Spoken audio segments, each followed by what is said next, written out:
this is Tim from YourSixTech. Today in this video, I'm going to show you how to prepare your PlayStation 4 for reselling.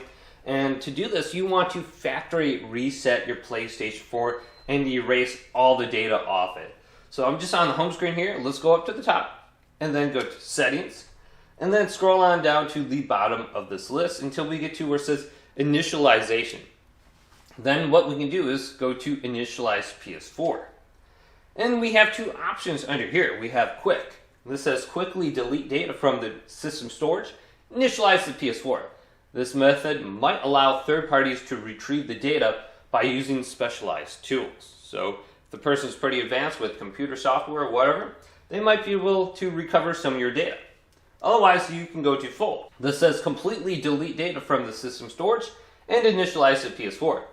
This method takes several hours. Now, in my experience, it doesn't take nearly that long. So you can choose the method that you want, and this will erase all the data off your PlayStation 4.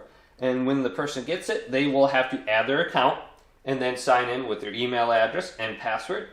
So look at these two options, and you should be good to go. Now, if you don't want to delete the data, just your account, what you could do is go to where it says Login Settings right here and select this. And then go on down to User Management, and then go to Delete User.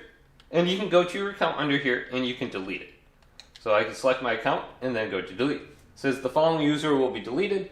If you delete this user's saved data, screenshots, and video clips will be deleted from the PS4. Also, this PS4 will be deactivated as the primary PlayStation 4. So you can delete all the data, factory reset, or just delete your user account information. So hopefully this video did indeed help you out. If it did, leave it a big thumbs up. And subscribe to my channel down below for more tech up videos coming up next on YourSixTech.